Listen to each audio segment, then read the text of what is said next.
Dearest listeners, it is a truth universally acknowledged that the heart knows not the boundaries of propriety, nor does it respect the sacred bonds of friendship when Cupid's arrow strikes true. Today, your humble chronicler brings you the most scandalous yet tender tale of a love that bloomed in the shadow of brotherly protection, where innocence met experience, and where a single glance across a crowded ballroom changed the course of two souls forever intertwined.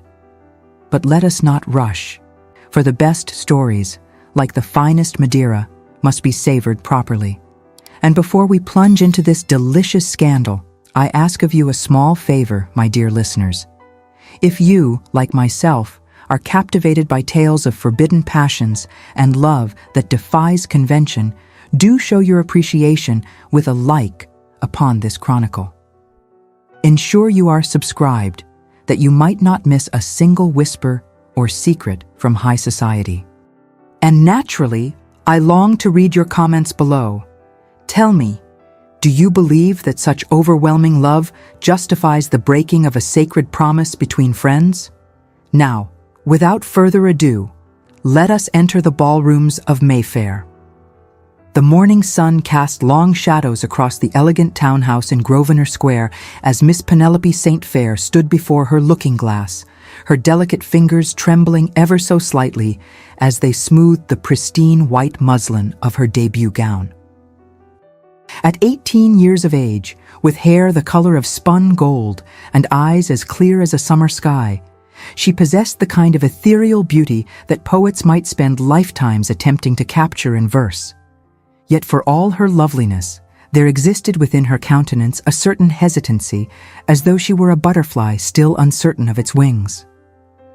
The household had been in a state of controlled chaos for weeks in preparation for this momentous evening.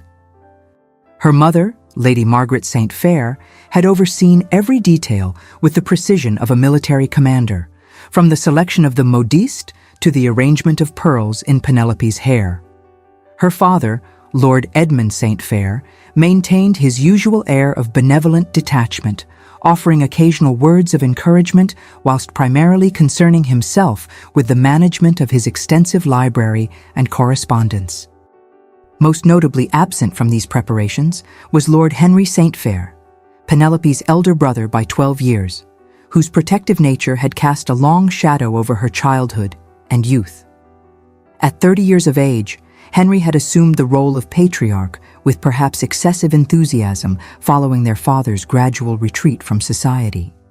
His absence, necessitated by urgent matters at their Yorkshire estates, had created an unexpected atmosphere of liberation within the household, though none would dare voice such a sentiment aloud.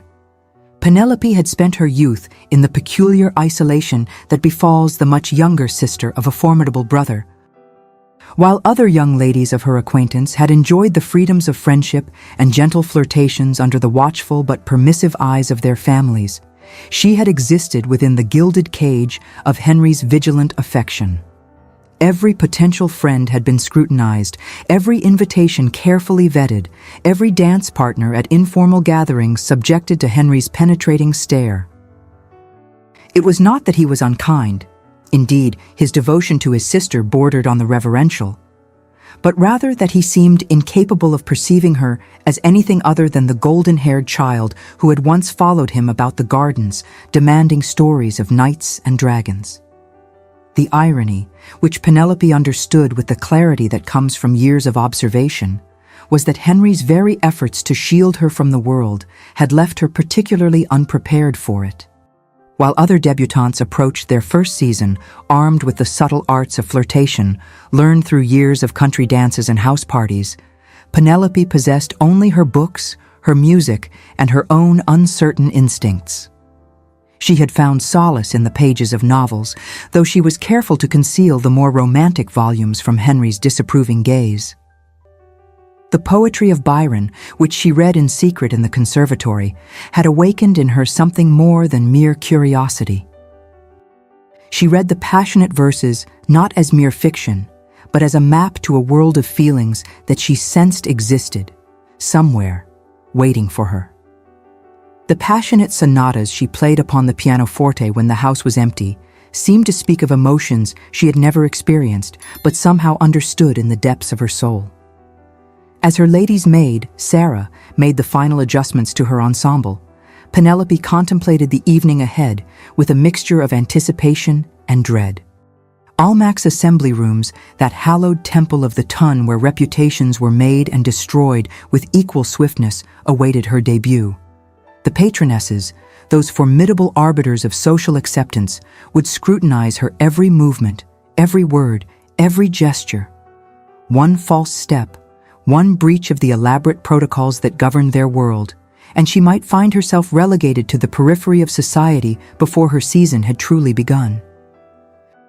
Yet beneath her trepidation stirred something else, a curious excitement, a sense that perhaps tonight marked not merely her entrance into society, but the beginning of something far more significant. She thought of the other young ladies who would make their debuts alongside her: Miss Charity Weatherby with her infectious laugh, Lady Emma Fairweather with her sharp wit, Miss Augusta Merriweather with her extensive fortune. Each would enter that ballroom armed with their own hopes and ambitions, their own dreams of conquest and romance. Lady Margaret entered the chamber, resplendent in purple silk that complemented her still handsome features. She surveyed her daughter with the critical eye of a mother who had successfully navigated 3 seasons before securing her own advantageous match. Her pronouncement that Penelope looked exquisite came with the underlying message that this was merely the minimum acceptable standard. The instructions that followed were precise and exhaustive.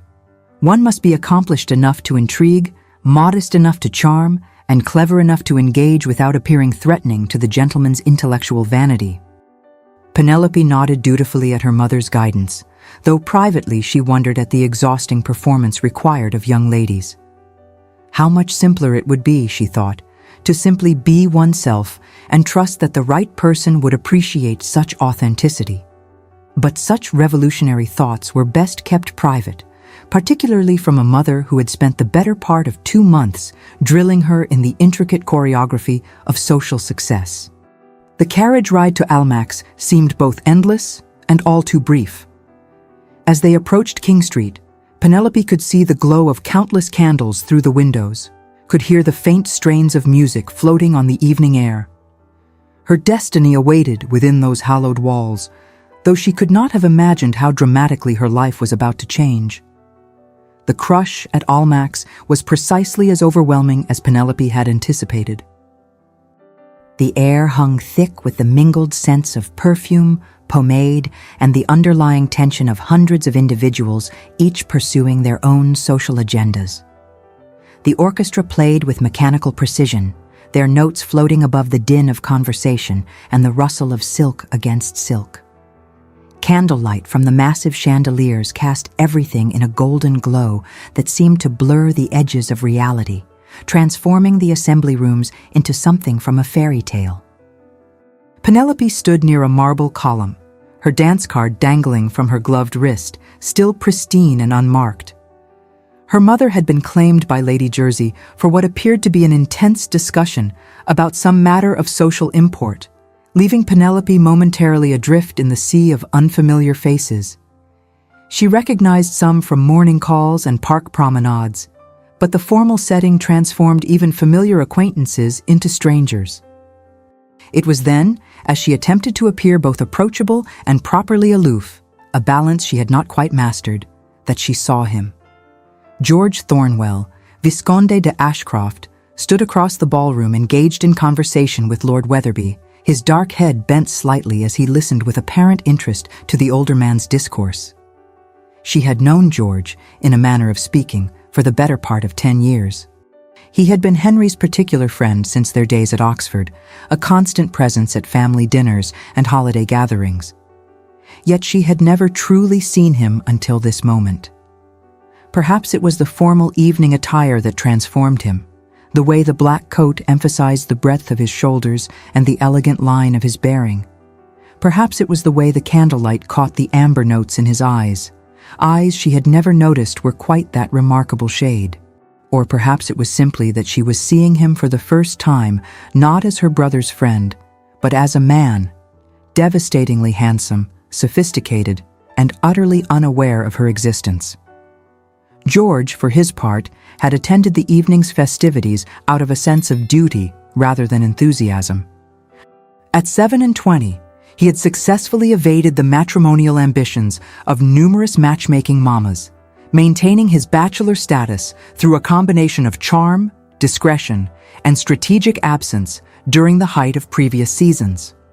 His presence tonight owed more to his position in society and a promise to his own mother to at least make an appearance at the season's opening ball.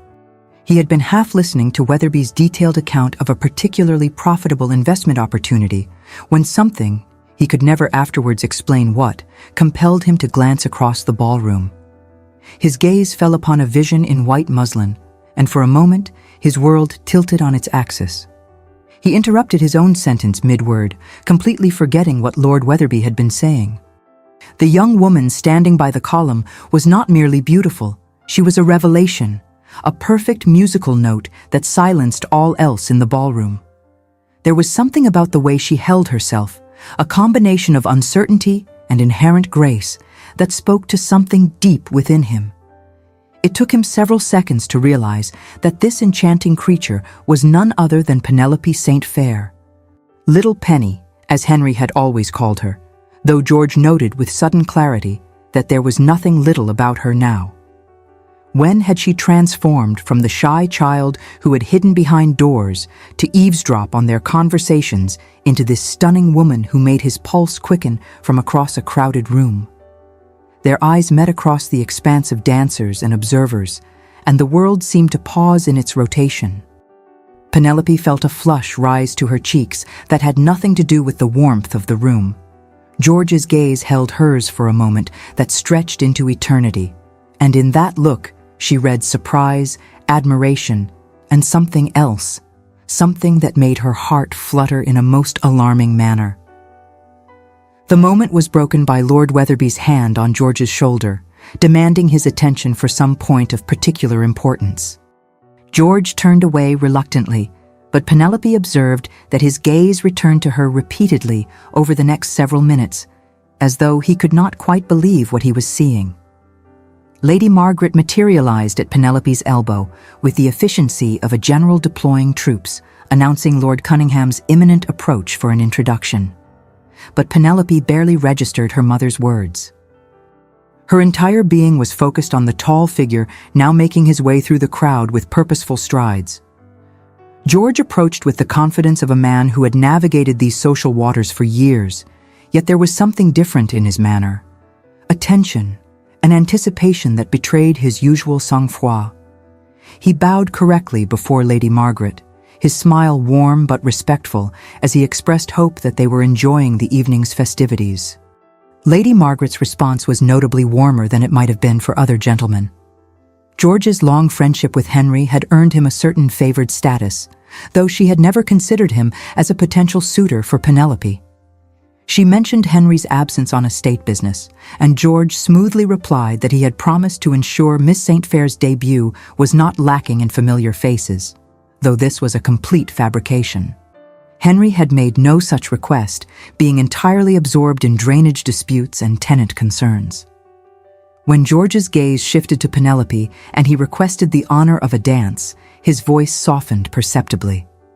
Penelope's acceptance came out as barely more than a whisper, but George heard it clearly enough. As he inscribed his name on her dance card, the first name to grace that pristine surface, she noticed that his hand trembled ever so slightly. It was a small thing, barely perceptible, but it suggested that perhaps she was not the only one affected by this unexpected shift in their dynamic. The dance was a cotillion, its figures allowing for moments of proximity, followed by separation that seemed to mirror the push and pull of their newfound awareness of each other. As they moved through the patterns with practiced grace, George found himself uncharacteristically searching for appropriate conversation. This was Penelope, whom he had known since she was 8 years old, who had once spilled raspberry cordial on his new boots and cried for an hour despite his assurances that it mattered not in the slightest. Yet as she moved through the dance with natural elegance, her eyes bright with an intelligence he had somehow never noticed, He felt as though he were meeting her for the first time. He complimented her dancing, wincing internally at the banality of the observation. Her response surprised him with its gentle teasing. Did he expect her to tread upon his toes as she had when she was 12? George was oddly touched that she recalled what he had assumed was a forgettable incident from a Christmas house party years ago. When she confessed that she remembered everything, speaking softly with a depth to her gaze that suggested layers he had never suspected, he found himself captivated entirely. As the dance ended and George reluctantly returned Penelope to her mother's side, neither could have predicted how that single cotillion would alter the course of their lives. But somewhere in the shadows of the assembly rooms, fate was already weaving its intricate web. The weeks following that first dance unfolded with the measured pace of a carefully orchestrated symphony. George found himself calling at Grosvenor Square with increasing frequency, always with perfectly acceptable reasons that would raise no eyebrows. He came to discuss business matters with Lord Edmund, to deliver books he thought Lady Margaret might enjoy, volumes of poetry that he knew perfectly well would find their way to Penelope's eager hands, and to share news from Henry's letters, though in truth, Henry's correspondence had been remarkably sparse and mundane. Society began to take notice of Lord Ashcroft's particular attention to the youngest Saint Fair. The morning calls, which propriety dictated should last no more than 15 minutes, somehow extended to half an hour when George was present. He appeared at every event where Penelope was expected, materializing at her side with remarkable consistency during the social whirl of routs, musical evenings, and card parties. At the Fairweather musical soirée, he contrived to sit beside her during a particularly moving performance of Mozart. The proximity allowed Penelope to become intensely aware of his presence, the warmth that seemed to radiate from him, the subtle scent of his cologne, the way his fingers drummed silently against his knee in time with the music. When their hands accidentally brushed as they both reached for their programs, a tremor ran through her entire being, as though her very soul recognized his touch. George, meanwhile, found himself caught in an internal struggle that grew more intense with each passing day. More than once he took up his pen to write to Henry and confess everything, only to burn the half-formed letter before the first sentence was complete. Honesty seemed a betrayal, silence another form of treachery. His initial attraction to Penelope had deepened into something far more profound and troubling. He discovered that she possessed a sharp wit she had kept carefully hidden, revealing it only in subtle observations that made him laugh unexpectedly. She read voraciously, not just the novels considered appropriate for young ladies, but philosophy, poetry, even political treatises that she discussed with surprising insight when she felt safe from censure. During a particularly tedious evening at Lady Drummond's, where the entertainment consisted of amateur theatricals of dubious quality, he found himself seated beside Penelope in the back row. She leaned slightly toward him and whispered an observation about the playwright's extensive liberties with Shakespeare's original text, noting that Romeo was not meant to expire quite so noisily. George had to disguise his laugh as a cough, earning a disapproving look from Lady Drummond. But the shared moment of mirth created a bond between them, a sense of conspiracy against the sometimes absurd demands of their social world. Yet with Henry's absence extending into its third week, George felt the weight of his position acutely. Henry trusted him implicitly, had often spoken of his relief that George would be in London to keep an eye on things. To pursue Penelope felt like a betrayal of that trust, a violation of the unspoken code that governed male friendship. Brothers did not court sisters without explicit permission, and best friends certainly did not take advantage of a brother's absence to press their suit. He attempted to maintain appropriate distance, to treat Penelope with the same brotherly affection he had always shown, but it proved impossible. When she entered a room, his gaze sought her immediately. When she laughed, really laughed, not the polite titter expected of young ladies, something in his chest tightened with an emotion he dared not name. When other gentlemen paid her court, which they increasingly did as her beauty and charm became recognized, He felt a possessive anger that shocked him with its intensity. Lord Cunningham, in particular, seemed determined to win Penelope's favor. Heir to a considerable fortune and possessed of the kind of classical good looks that made debutantes sigh, he represented exactly the sort of match Henry would approve. George watched with barely concealed frustration as Cunningham claimed dance after dance, monopolized Penelope during interval conversations, and sent elaborate bouquets that filled the St. Fair drawing room with their cloying scent. Penelope, for her part, received Cunningham's attentions with perfect propriety, but no enthusiasm. She understood what was expected of her, to encourage appropriate suitors, to make a brilliant match that would please her family and secure her position in society. Cunningham was everything a debutante should want: handsome, wealthy, attentive, and possessed of an ancient title that would make her the envy of her peers. Yet when he held her during the waltz, she felt nothing but a vague discomfort at his proximity. His conversation, though perfectly proper, bored her. His compliments, though lavish, seemed to slide off her consciousness without leaving any impression. She found herself comparing every interaction to those precious moments with George, the way his eyes lit up when she made an astute observation, the warmth in his voice when he spoke her name, the barely perceptible tension that seemed to vibrate between them whenever they were near. It was during the Merryweather Ball, as George observed Cunningham leading Penelope into yet another waltz, that he finally acknowledged the truth to himself. He was in love with Penelope St. Fair. Not the mild affection of friendship, not the protective care owed to a friend's sister, but the kind of consuming, soul-deep love that poets wrote about and sensible men avoided. The realization hit him with the force of a physical blow, leaving him momentarily breathless. He watched from the edge of the ballroom as Cunningham held her perhaps a fraction closer than strict propriety allowed, saw the way the other man's gaze lingered on her face with obvious admiration. The sight filled George with a combination of jealousy and despair that threatened to overwhelm his carefully maintained composure.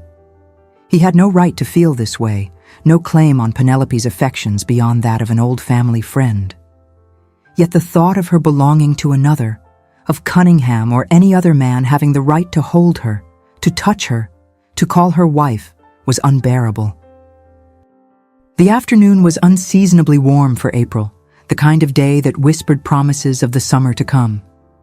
Hyde Park was crowded with the fashionable set taking advantage of the weather, their carriages creating a slow-moving parade of wealth and status. Penelope walked with her maid Sarah a discreet distance behind, having escaped the confines of the house under the pretext of requiring fresh air for a headache. She had not expected to encounter George, though perhaps she should not have been surprised when he appeared on the path ahead, clearly having abandoned his mount for a solitary walk. He was hatless, his dark hair slightly disheveled from the breeze, and there was something in his posture, a kind of restless energy, that made her pulse quicken. Their greeting was formal, proper, though both understood there was nothing coincidental about their presence in this particular section of the park at this particular hour. It was the path she always walked, the time she always chose, and he had certainly observed her patterns over the past weeks. They fell into step together, Sarah maintaining a respectful distance that allowed for private conversation whilst preserving the proprieties. For several minutes they walked in silence, but it was not the awkward silence of strangers. A charged quiet settled between them, broken only by the distant sounds of carriages and the rustling of leaves overhead. The air itself seemed to thrum with unspoken words, with feelings that pressed against the constraints of proper behavior like floodwaters against a dam. George mentioned receiving a letter from Henry that morning, though his tone suggested this was not what he truly wished to discuss. The estate matters in Yorkshire were proving more complex than anticipated, requiring at least another fortnight, possibly longer, to resolve. The news should have brought relief.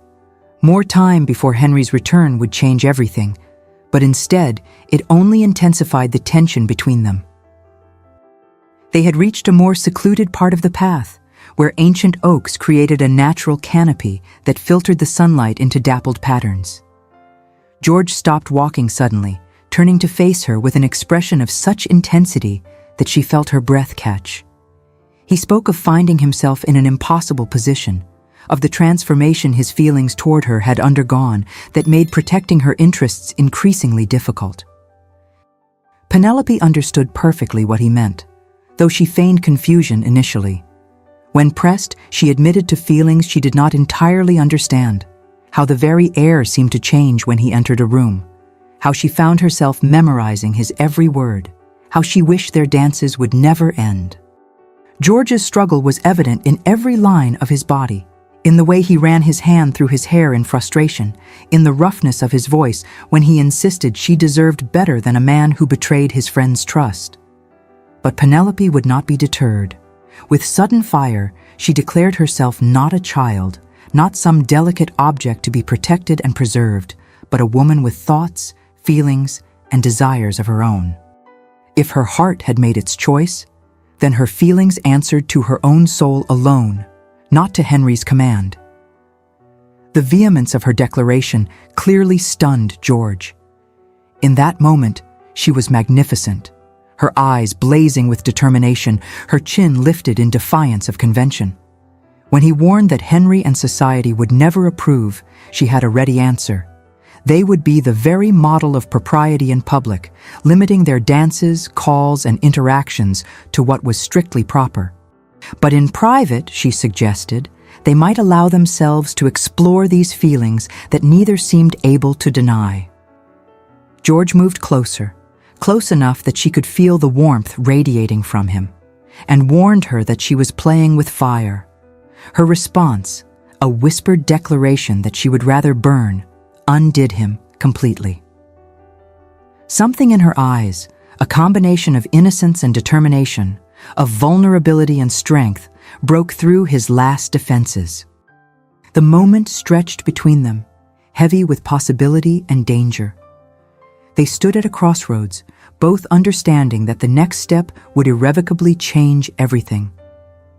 The sounds of the park faded away, leaving only the thundering of their hearts and the whispered promises of a future that seemed both impossible and inevitable. The letter arrived on a Tuesday morning, delivered by a mud-splattered courier who had ridden through the night from Yorkshire. The household was just beginning its daily routine when the urgent knocking disrupted the morning calm. Penelope, descending the stairs for breakfast, knew something was amiss the moment she saw her mother's expression change from mild interest to acute concern as she read Henry's missive. Lady Margaret announced with carefully controlled neutrality that Henry's business had concluded more swiftly than expected, and he would return on the morrow.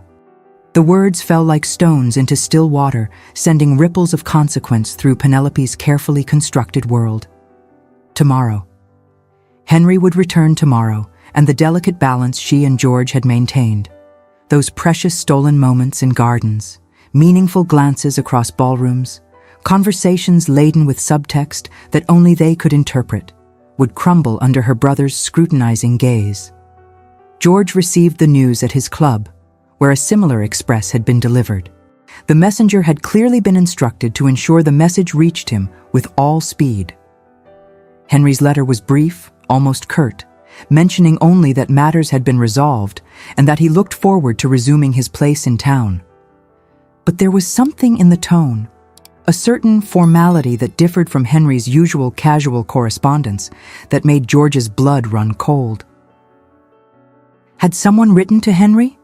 Had news of his attention to Penelope somehow reached Yorkshire? That evening's entertainment was a grand ball at Stafford House, one of those glittering affairs where all of society gathered to see and be seen. Penelope attended with a heavy heart, uncertain whether George would appear given the news of Henry's imminent return.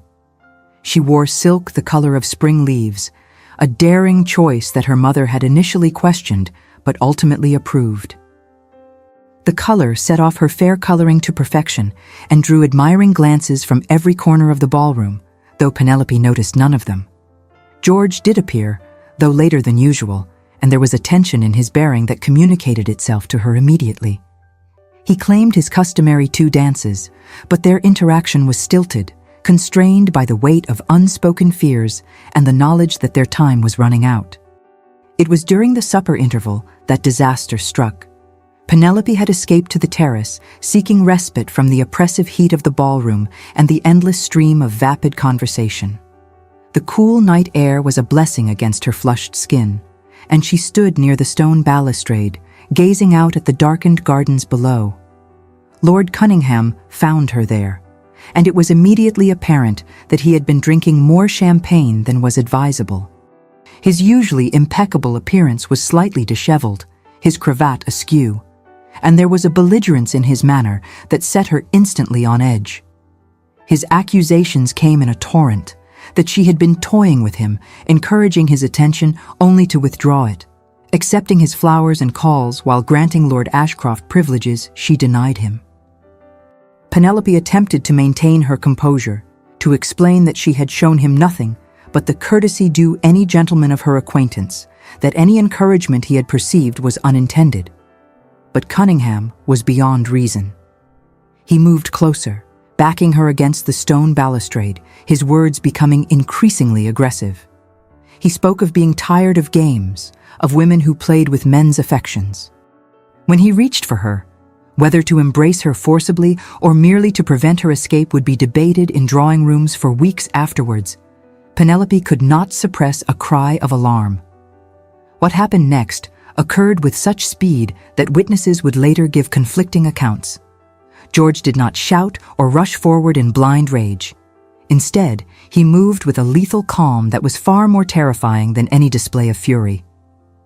He crossed the space between them in 2 measured strides, his hand shooting out not wildly but with precision, connecting with Cunningham's jaw in a blow that combined years of boxing practice with righteous anger. The crack of impact echoed across the terrace like a gunshot, drawing the attention of everyone within earshot. Cunningham crumpled to the ground, blood streaming from his nose, while George stood over him with fists still clenched, but his breathing remarkably controlled, murder in his eyes tempered by an icy composure. George's warning to Cunningham was delivered in a voice that carried despite its quiet intensity.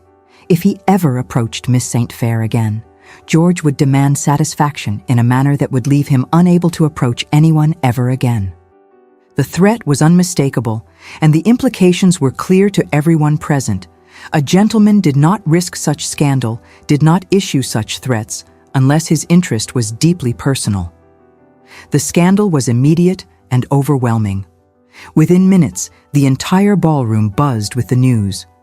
Lord Ashcroft had struck Lord Cunningham in defense of Miss St. Fair's honor. Some versions of the story had Cunningham attempting to force his attentions upon her. Others suggested a long-standing rivalry between the 2 men with Penelope as merely the catalyst. The truth, as is often the case, mattered less than the perception, and the perception was damning. Penelope fled the ball with her mother, mortified by the attention and terrified of the consequences. As their carriage rattled through the London streets, she could feel her mother's disapproval radiating like heat from a forge, though Lady Margaret said nothing. The silence was worse than any lecture could have been. George, after ensuring Cunningham was removed from the premises, found himself surrounded by curious peers demanding explanations he could not provide without further compromising Penelope's reputation.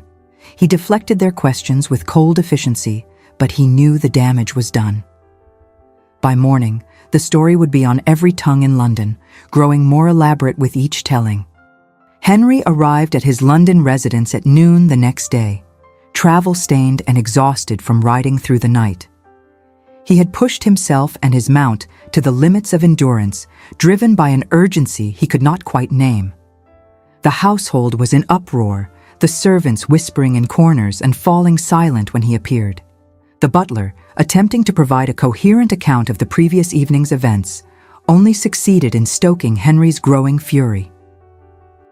George called within the hour, knowing that delay would only worsen the situation. He found Henry in the library, standing rigid with rage beside the cold fireplace. The confrontation that followed was as painful as it was inevitable. Henry's accusation came without preamble, George had been trusted to protect Penelope and instead had made her the subject of scandal. George's defense that Cunningham had been imposing upon her and that he had done what any gentleman would do rang hollow even to his own ears. Henry's response cut to the heart of the matter. Was this the action of any gentleman or of a gentleman with particular interest in the lady's favor?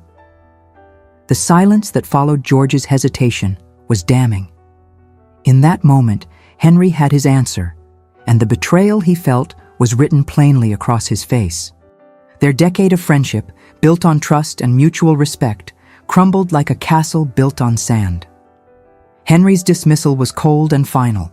George was no longer welcome in his home, and any attempt to contact Penelope would be considered a grave breach of what little trust remained between them. The days following Henry's return were among the darkest Penelope had ever known. Her brother's fury manifested not in shouting or dramatics, but in a cold, implacable determination to protect what he saw as his sister's compromised honor. She was confined to the house, permitted only family visitors. George was explicitly banned from calling, and Henry made it clear to the household staff that any attempt at communication was to be reported to him immediately. Penelope bore her imprisonment with initial stoicism, retreating into herself like a wounded animal. She spent hours at the pianoforte, pouring her frustration and longing into Beethoven's more turbulent sonatas. The music echoed through the house like a cry of anguish, causing even the servants to exchange worried glances. She read and reread the few notes George had managed to send through her maid Sarah before Henry discovered and stopped that avenue of communication. As days turned into a week, her composure began to crack. She took her meals in her room, claiming a lack of appetite that worried her mother. The vibrant young woman who had debuted with such promise seemed to fade like a flower deprived of sunlight, growing paler and more withdrawn with each passing day. George, meanwhile, was fighting his own battle. His friendship with Henry, once one of the cornerstones of his life, lay in ruins. They had encountered each other at White's, and Henry had delivered the cut direct, turning his back on George in full view of their peers, a social snub so severe that witnesses actually gasped. The message was clear. Their decade of friendship was over, severed as cleanly as if it had never existed. Yet worse than the loss of Henry's friendship was the knowledge that Penelope was suffering. He had glimpsed her once, a pale face at an upstairs window before the curtains were hastily drawn. The sight haunted him, driving him to pace his study late into the night, searching for a solution that would not materialize. He considered a dozen plans: elopement to Gretna Green, an appeal to Lord Edmund, even challenging Henry to a duel, but each would only result in greater scandal and harm to Penelope's reputation. It was Lady Margaret, surprisingly, who proved to be the unexpected ally. A woman of considerable intelligence beneath her conventional exterior, she had observed the growing attachment between George and Penelope with more sympathy than either might have expected. She had married for position rather than love, and while the match had not been unhappy, she had always wondered what passion might feel like. Watching her daughter waste away for want of a man who was, by all objective measures, an excellent match, stirred something within her. She found Henry in his study one evening, surrounded by estate papers he was clearly not reading. His own appearance had deteriorated. Dark circles under his eyes suggested sleepless nights, and there was a tension in his bearing that spoke of internal conflict. Lady Margaret's approach was uncharacteristically direct. She informed him bluntly that he was destroying his sister, that his protection had become a prison. Her words were carefully chosen but devastating in their accuracy. She pointed out that he was rejecting a man of excellent character and substantial fortune who clearly adored Penelope, that society would celebrate the match if not for his inexplicable opposition. Henry's defensive response, that George had betrayed his trust, was met with a gentle but firm correction. George had not betrayed anything. He had simply fallen in love. Love, Lady Margaret reminded her son, was not something one chose or controlled.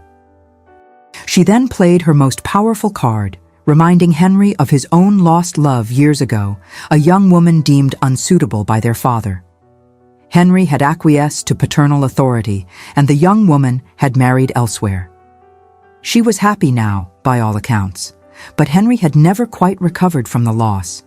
The parallel was too obvious to ignore. Henry was now playing the role of their father, denying Penelope her choice, just as his had been denied. Would he condemn his sister to the same lifetime of regret that he himself endured? Lady Margaret left him then, but her words lingered. Over the next days, Henry found himself truly observing his sister for the first time in years. He went to her private sitting room and found her at the window, a book open but unread in her lap. When she turned to face him, he was shocked at the change in her. The vibrant young woman who had debuted with such promise had been replaced by a wan shadow. She had lost weight, her dress hanging loosely on her frame, and the light that had always danced in her eyes had been extinguished. It was Penelope herself who finally forced the issue.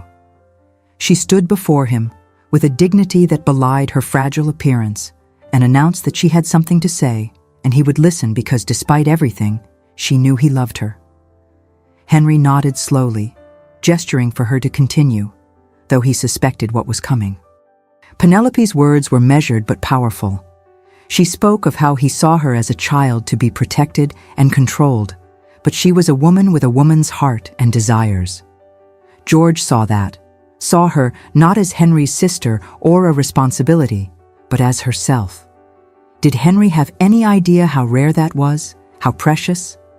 When he protested that George should have spoken to him first, she had a ready answer.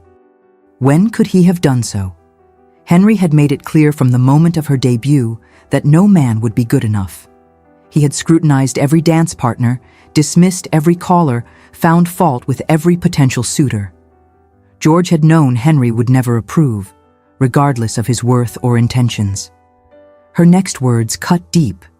She spoke of love that did not request permission, and then, with surgical precision, she reminded him of his own lost love. The reference hung between them, unspoken but understood. Her final ultimatum was delivered with quiet devastation. If he sent George away, she would obey. She would remain dutiful and proper. She would eventually marry someone he deemed appropriate, perhaps even Lord Cunningham despite the recent scandal. She would be a perfect society wife, hostess, and mother. But she would never forgive him. And worse, she would never be truly happy. Was Henry's pride worth her lifetime of regret?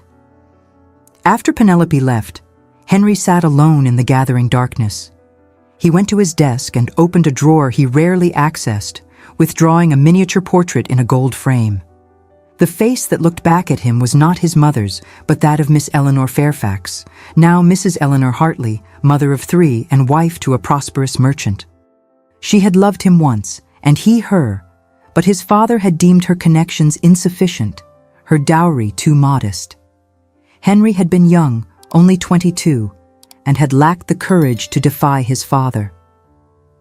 Looking at Eleanor's portrait, remembering the pain of watching her marry another, Henry finally understood the cruelty of what he was about to inflict upon his sister. He was not protecting Penelope. He was punishing her for his own fears and regrets. The realization hit him with the force of a physical blow. Henry stood at the window of his study the next morning, watching the rain streak down the glass in rivulets that distorted the London street beyond. He had not slept, spending the night wrestling with his pride, his protective instincts, and the growing realization that his mother and sister were right. As dawn broke, he had finally made his decision.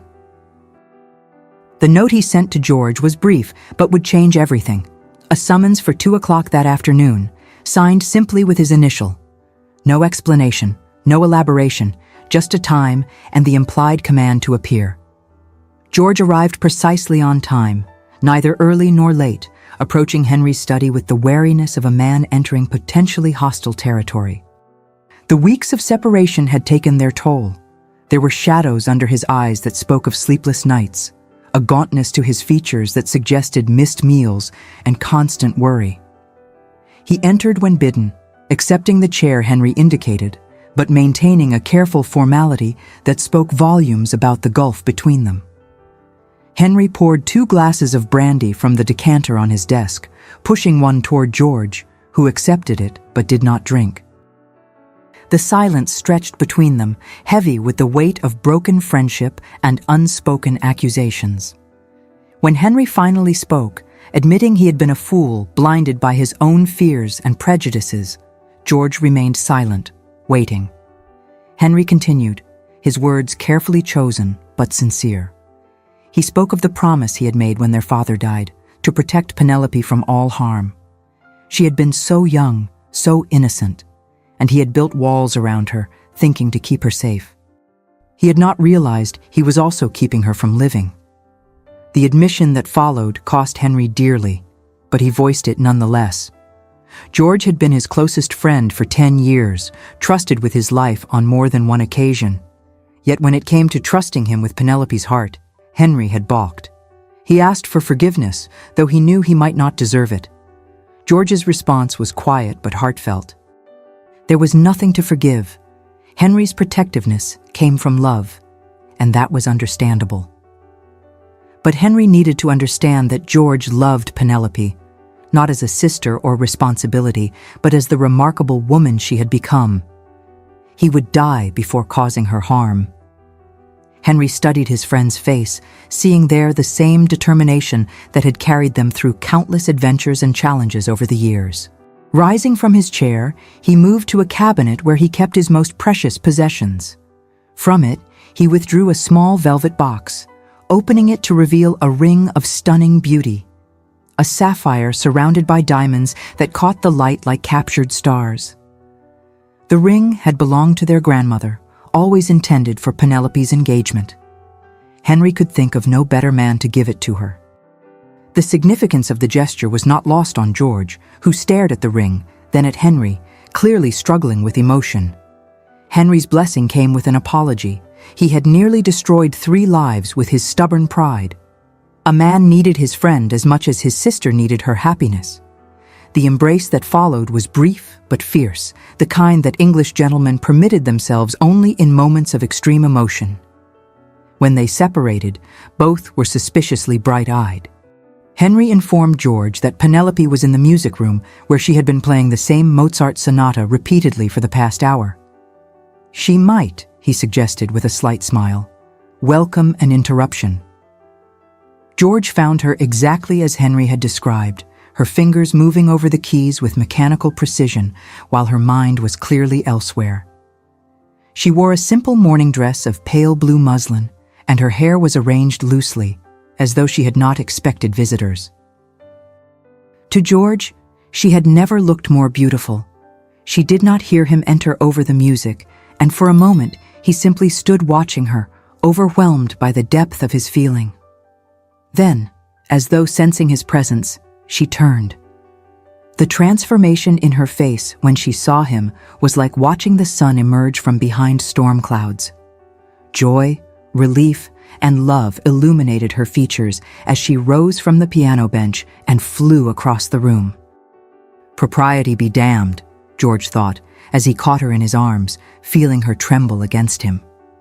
They had earned this moment through weeks of separation and suffering. When she whispered his name, questioned if he was really there, he assured her that Henry had given his blessing. When they finally drew apart, George dropped to one knee, producing the ring Henry had given him. His proposal was heartfelt and eloquent. She had awakened in him a fire he never knew could burn, had shown him that life without love was merely existence. Would she do him the incomparable honor of becoming his wife? Her acceptance was immediate and tearful, repeated multiple times as though she feared he might not believe a single affirmation. As he slipped the ring onto her finger, they both marveled at how perfectly it fit, as though it had been waiting all these years for this moment. The wedding took place 6 weeks later at the St. Fair family chapel in Yorkshire, surrounded by golden summer light and the perfume of roses from the ancient garden. It was a smaller affair than society might have expected, limited to family and close friends, but perfect in its intimacy. The chapel, with its Norman arches and stained glass windows that cast rainbow patterns across the stone floor, provided a setting of timeless romance. Henry stood as George's groomsman, a position that publicly proclaimed the restoration of their friendship and his approval of the match. The gesture was not lost on the assembled guests, who whispered approvingly about the brotherly bond that had weathered such storms. Penelope walked down the aisle on her father's arm, radiant in ivory silk and her grandmother's pearls. The dress, a creation of the finest modiste in London, featured delicate embroidery of silver thread that caught the light with every movement. Her veil, an heirloom of Brussels lace, had been worn by her mother and grandmother before her. But it was her expression that drew every eye, the pure joy and love that shone from her face as she looked at George, waiting at the altar. George, resplendent in a coat of midnight blue that emphasized his broad shoulders and brought out the amber in his eyes, watched his bride approach with an expression of such naked adoration that several matrons were seen to dab at their eyes with their handkerchiefs. When Lord Edmund placed Penelope's hand in George's, the older man's voice was thick with emotion as he gave the traditional blessing. The vows were exchanged with voices that barely trembled, the ancient words taking on new meaning in their mouths. When the vicar pronounced them husband and wife, the kiss they shared was brief but intense, a promise of passion carefully controlled for public consumption but unmistakable in its depth. The wedding breakfast was held in the great hall of the St. Fair estate, transformed with flowers and ribbons into a bower of celebration. Toasts were offered with increasing sentiment as the champagne flowed. Lord Edmund's was brief but touching, welcoming George as the son he had always considered him to be. Lady Margaret's was surprisingly emotional, speaking of the joy of seeing true love triumph over convention. But it was Henry's speech that moved the assembly most deeply.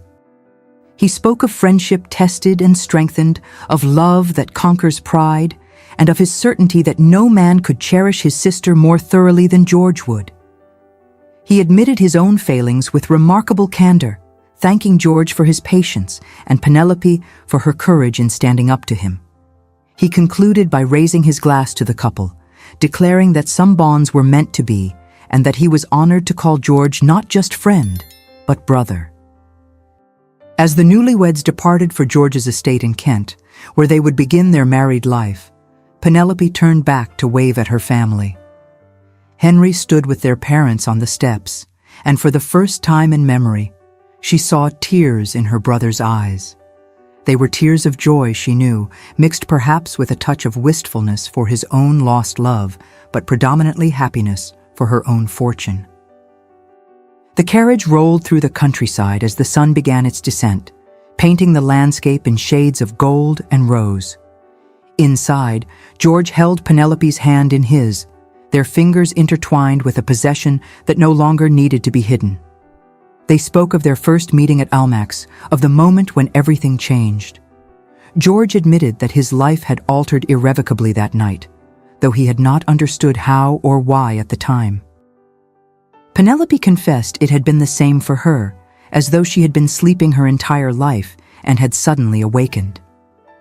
When George asked if the fire that had awakened still burned, Penelope met his gaze with eyes that held promises of a lifetime together. Her answer was simple but profound, always and forever. As their carriage disappeared into the gathering twilight, those who had witnessed their story would speak of it for years to come. In drawing rooms and ballrooms across London, the tale would be told and retold, growing more romantic with each iteration. They would speak of the young woman who found her strength through love, of the man who risked everything for his heart's desire, and of the brother who learned that true protection sometimes means letting go. But most of all, they would speak of that first look across a crowded ballroom, that moment when two souls recognized each other despite all obstacles, all conventions, all rational thought. For in that glance was born a love that would inspire their children and their children's children, a testament to the truth that some fires, once lit, can never be extinguished. The years that followed proved the strength of their union. George and Penelope's marriage became one of those rare partnerships where passion and friendship existed in perfect harmony. They were blessed with 4 children, 2 boys who inherited their father's steady nature, and 2 girls who possessed their mother's ethereal beauty and hidden strength. Henry, true to his word, proved the most devoted of uncles. He never married, but rather than becoming a bitter bachelor, he evolved into a celebrated figure in Parliament and a beloved eccentric in society. He was known for his fierce loyalty to causes of justice and for spoiling his nieces with volumes of the most scandalous poetry and his nephews with the finest fencing instruction money could buy. In his library hung 2 portraits, one of Eleanor Fairfax as she had been in her youth, and one of Penelope on her wedding day. Both reminded him that love, whether lost or witnessed in others, was worth any sacrifice. He found his purpose not in his own romance, but in ensuring that the next generation would be both passionate and well-defended, free to choose their own paths without the burden of misguided protection. And so, another tale of hearts united reaches its blessed conclusion. Love, it seems, finds a way even through the strictest conventions of proper society. In this case, it required courage from a young woman who refused to accept a life without passion, wisdom from a brother who learned to release his grip, and steadfastness from a man who would not abandon his heart's true desire. Their story stands as proof that some loves are written in the stars, waiting only for the right moment, perhaps a glance across a ballroom, to burst into flame.